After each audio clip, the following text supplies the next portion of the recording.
নমস্কাৰ বন্ধু বান্ধৱীসকল, স্বাগতম জনাইছোঁ টু জব চেনেলৰ অন্য এটা গুৰুত্বপূৰ্ণ ভিডিঅ'লৈ। টু জব চেনেলৰ জৰিয়তে আমি অসম তথা ভাৰতৰ চৰকাৰী বেচৰকাৰী চাকৰি বিজ্ঞাপন আলোচনা কৰোঁ। আজিও ঠিক তেনেধৰণে অসম চৰকাৰৰ এটা বিশেষ বিজ্ঞাপন লৈ আপোনালোকৰ ওচৰলৈ আহিছোঁ। বিজ্ঞাপনটোৰ সবিশেষ বিতংকৈ জানিবলৈ ভিডিঅ'টো শেষলৈকে চাব। বন্ধু বান্ধৱীসকল, আপুনি যদি আমাৰ চেনেলৰ প্ৰথমবাৰলৈ আহিছে তেন্তে চেনেলটো ছাবস্ক্ৰাইব কৰি দিব। আপুনি যদি ফেচবুকত চাই আছে তেন্তে পেজটো ফ'ল' কৰি দিবলৈ নাপাহৰিব। বন্ধু বান্ধৱীসকল, আহক ভিডিঅ'টো। বন্ধু বান্ধৱীসকল, আজি মই অসম চৰকাৰৰ এটা বিজ্ঞাপন আপোনালোকৰ কাৰণে লৈ আহিছোঁ। এই বিজ্ঞাপনটো শিশু বিকাশ বিভাগৰ পৰা প্ৰকাশ কৰিছে। অসম চৰকাৰৰ মহিলা আৰু শিশু বিকাশ বিভাগ তাৰ পৰা প্ৰকাশ কৰিছে অংগনবাড়ী কেন্দ্ৰৰ কিছুমান কৰ্মী আৰু সহায়ক পদৰ কাৰণে। আজি মই এই বিজ্ঞাপনটোত আপোনালোকক দেখাব বিচাৰিছোঁ যে ইয়াৰ কাৰণে আপোনালোকৰ অন্তিম তাৰিখটো, আবেদনৰ অন্তিম তাৰিখটো হৈছে 18 জানুৱাৰী 2025। আপোনালোকে এইটো দেখা পাইছে, 18 জানুৱাৰী 2025 তাৰিখে ইয়াৰ অন্তিম তাৰিখ আছে। গতিকে আপোনালোকে নিৰ্দিষ্ট কাৰ্যালয়ত আপোনালোকে প্ৰ-পত্ৰ জমা দিব লাগিব 18/1/2025 তাৰিখৰ আগতে। আপোনালোকে প্ৰ-পত্ৰসমূহ নিৰ্দিষ্ট কাৰ্যালয়ৰ পৰা সংগ্ৰহ কৰিব লাগিব আৰু সেই কাৰ্যালয়তে আপোনালোকে নিৰ্দিষ্ট তাৰিখৰ ভিতৰত আপোনালোকে জমা দিব লাগিব। পদসমূহ ক'ত আছে মই আপোনালোকক সেইখিনি কথাও জনাম, আপোনালোকে ভিডিঅ'টো শেষলৈকে চাই থাকিব। প্ৰথমতে আমি আহোঁ, ইয়াতে কৰ্মী আৰু সহায়ক পদসমূহ ক'ত ক'ত আছে আপোনালোকে এবাৰ চাই লওক।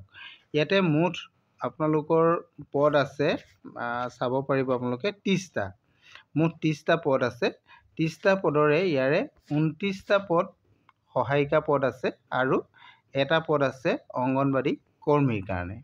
আৰু ইয়াতে সংৰক্ষিত আছে বহুতখিনি, অনুসূচিত জাতিৰ কাৰণে আছে, অনুসূচিত জনজাতিৰ কাৰণে আছে আৰু অসংৰক্ষিত আছে। এইখিনি সকলোখিনি আপোনালোকে চাই ল'ব পাৰিব। আৰু বিজ্ঞাপনটো আপোনালোকে মোৰ ভিডিঅ'ৰ তলত ডেছক্ৰিপশ্যনত আপোনালোকে পাব, নহ'লে আপোনালোকে মোক ভিডিঅ'ৰ শেষত কমেণ্ট কৰিব, মই আপোনালোকক বিজ্ঞাপনটো দিবলৈ চেষ্টা কৰিম। ইয়াতে আপোনালোকে গম পাইছে এই বিজ্ঞাপনটো উজনি মাজুলী মহিলা আৰু শিশু বিকাশ বিভাগৰ পৰা প্ৰকাশ কৰা হৈছে। এই বিজ্ঞাপনটো যিহেতু উজনি মাজুলী সংহত শিশু উন্নয়ন প্ৰকল্প পৰা প্ৰকাশ কৰিছে, গতিকে পদসমূহ উজনি মাজুলীতে এই পদসমূহ আছে। গতিকে ইয়াতে অংগনবাড়ী কেন্দ্ৰবিলাকৰ নামো আপোনালোকক দিয়া আছে। যিটো সহায়িকা পদ আছে আৰু যিবিলাক কৰ্মী পদ আছে, কৰ্মী পদটো আপোনালোকৰ ইয়াতে দিয়া হৈছে কোলাকুতুম টাকাচুক না কোলাকুতুম টাকাৰচুক, তাতে আপোনালোকৰ কৰ্মী পদটো আছে। আৰু নেক্সট যিটো পদ আছে আপোনালোকে দেখিছে দক্ষিণ লখিমী ডিপু চুবুৰী, তাত সহায়িকা পদ আছে। আৰু বৰপমুৱা মাউৰা চুবুৰী, তাত আপোনালোকৰ সহায়িকা পদ। আৰু ডবলি চাপৰি টাকাৰচুক, মধ্য গেজেৰা ৰাভা চুক, উজনি ৰতনপুৰ, উজনি ডাম্বুকিয়াল, উজনি জমুদ চুক, উজনি চণ্ডীৰাম চুবুৰী, তেনেধৰণে পদসমূহ আছে। আপোনালোকে বিজ্ঞাপনটো চালে সকলোখিনি জানিব পাৰিব। যাৰ যাৰ নিৰ্দিষ্ট অঞ্চলৰ ভিতৰত পৰে তেওঁলোকে তাৰ ভিতৰত কেণ্ডিডেটেহে এপ্লাই কৰিব পাৰিব। ইয়াৰ কাৰণে আপোনালোকে চাওক, আপোনালোকৰ কৰ্মী যিটো পদ, এই কৰ্মী পদটোৰ কাৰণে আপোনালোকৰ শিক্ষাগত অৰ্হতা হায়াৰ ছেকেণ্ডেৰী পাছ হ'ব লাগিব। আপোনালোকে যদি উচ্চতৰ মাধ্যমিক পাছ কৰি আছে তেনেহ'লে এই পদসমূহৰ কাৰণে, কৰ্মী পদৰ কাৰণে আপোনালোকে আবেদন কৰিব পাৰিব। আৰু যিসকলে মেট্ৰিক পাছ কৰি আছে তেওঁলোকে এই সহায়িকা পদৰ কাৰণে আবেদন কৰিব পাৰিব। ইয়াতে বয়সৰ সীমাটোৰ কথা উল্লেখ আছে, বয়সটো আপোনালোকে চাব পাৰিব। ইয়াতে আপোনালোকৰ বয়সটো কথা উল্লেখ কৰি দিছে যে 1/1/2025 আপোনালোকৰ বয়সটো 18ৰ পৰা 44 বছৰ বয়সৰ ভিতৰত হ'ব লাগিব তেতিয়া আপোনালোকে এইটো আবেদন কৰিব পাৰিব বয়সটোৰ কথা আপোনালোকে নিশ্চয় গম পালে যে 18ৰ পৰা 44 বছৰ ভিতৰত হ'ব লাগিব আৰু ইয়াৰ কাৰণে আপোনালোকে নিৰ্দিষ্ট যিটো কেন্দ্ৰ পৰে সেই কেন্দ্ৰৰ কেণ্ডিডেটসকলেহে আবেদন কৰিব পাৰিব আৰু এই পদসমূহৰ কাৰণে আপোনালোকৰ অৱসৰ সময় হৈছে 60 বছৰ 60 বছৰ বয়সত আপোনালোকৰ অৱসৰ হ'ব এইটো ইয়াতে উল্লেখ কৰা আছে আপোনালোকে এইটো বিজ্ঞাপনত ভাল ধৰণে চাই ল'ব পাৰিব আৰু ইয়াতে আপোনালোকৰ ৰিজাৰ্ভেশ্যন কেটেগৰীও আছে আপোনালোকে চাব পাৰিব অনুসূচিত জাতি আৰু জনজাতিৰ কাৰণে ইয়াতে 40% ৰিজাৰ্ভেশ্যন দিয়া হৈছে কেন্দ্ৰৰ এলেকাৰ ভিতৰত থকা অনুসূচিত জাতি বা জনজাতি বা চাহ জনগোষ্ঠীৰ যদি লোক আছে তেওঁলোকৰ কাৰণে 40% ইয়াতে সংৰক্ষণ থাকিব আৰু তেনেধৰণে বিশেষভাৱে সক্ষম প্ৰাৰ্থীৰ কাৰণেও ইয়াতে 3% পদ ৰিজাৰ্ভেশ্যন থাকিব এইখিনি কথা আপোনালোকে বিজ্ঞাপনত পাই যাব আৰু ইয়াৰ লগতে আপোনালোকে এইটো চাওক আবেদনৰ লগত আপোনালোকে কি প্ৰপত্ৰ জমা দিব লাগিব এইখিনি কথাও ইয়াতে উল্লেখ আছে আপোনালোকৰ প্ৰথমতে আছে শিক্ষাগত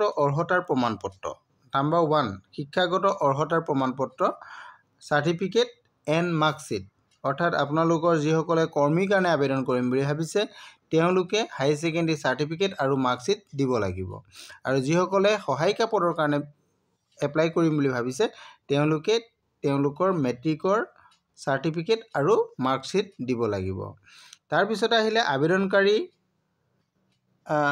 স্থায়ী বাসিন্দাৰ প্ৰমাণপত্ৰ যিটো অঞ্চলত আছে সেই অঞ্চলৰ পৰা তেওঁলোকে স্থায়ী বাসিন্দাৰ প্ৰমাণপত্ৰ এখন তেওঁলোকৰ গাঁওবুঢ়াৰ পৰা স্থায়ী গাঁওবুঢ়াৰ পৰা তেওঁলোকে এইটো উলিয়াব পাৰিব 2 নম্বৰ 3 নম্বৰত আছে আপোনালোকৰ বয়সৰ প্ৰমাণপত্ৰ আপোনালোকে বাৰ্থ সাৰ্টিফিকেট প্ৰডিউস কৰিব পাৰে নতুবা আপোনালোকৰ মেট্ৰিকৰ এডমিট সাৰ্টিফিকেট বা মাৰ্কশ্বিট প্ৰডিউস কৰিব পাৰে 4 নম্বৰতে আছে আপোনালোকৰ চৰকাৰী চিকিৎসাৰ স্বাস্থ্য সম্পৰ্কীয় প্ৰমাণপত্ৰ আপোনালোকৰ মেডিকেলৰ পৰা আপোনালোকে এখন স্বাস্থ্য সম্পৰ্কীয় সাৰ্টিফিকেট উলিয়াব লাগিব তাৰ পিছত 5 নম্বৰ আহিলে আপোনালোকৰ জাতিগত প্ৰমাণপত্ৰ তাতে আপোনালোকৰ কাষ্ট সাৰ্টিফিকেটখন আপোনালোকে দিব লাগিব আৰু দিছে আধাৰ কাৰ্ডৰ আপোনাৰ ফটো ষ্টেট কপি দিব লাগিব আৰু আবেদনকাৰী একপি পাছপোৰ্ট ফটো এইকেইটা বস্তু আপোনালোকে লগত জমা দিব লাগিব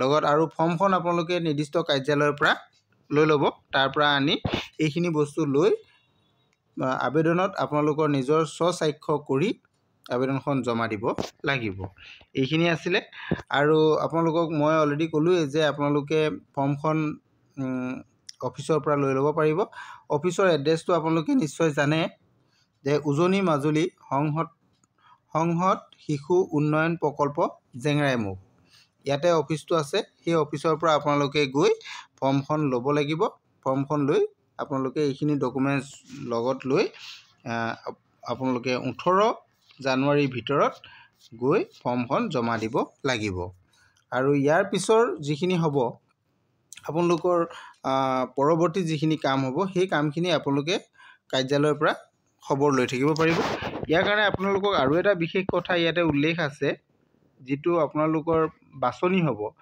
বাছনিটো ইয়াতে মেধা ভিত্তিত দিয়া হ'ব বুলি উল্লেখ আছে এটো মই আপোনালোকক দেখাই দিছো আপোনালোকে চাব পাৰিব এটো 6 নম্বৰ কলমটোত আপোনালোকে দিছে অংগনবাড়ী কৰ্মী বা সহায়িকা পদৰ বাবে প্ৰয়োজনীয় ন্যূনতম শিক্ষাগত অৰ্হতা পৰীক্ষাত লাভ কৰা নম্বৰ মেধা ভিত্তিত প্ৰাৰ্থী বাছনি কৰা হ'ব এই অপচনটো আপোনালোকে মন কৰিবলগীয়া গতিকে আপোনালোকে জানিছে যিসকলৰ ভাল মাৰ্ক আছে তেওঁলোকে এই পদকেইটা পোৱাটো নিশ্চিত গতিকে আপোনালোকে এপ্লাই কৰক আজি ভিডিওটো ইমানে আছিল যদি আপোনালোকৰ ভিডিওটো ভাল লাগিছে তেনেহলে লাইক কমেন্ট শেয়াৰ কৰি দিব আজিলৈ ইমানে থ্যাংক ইউ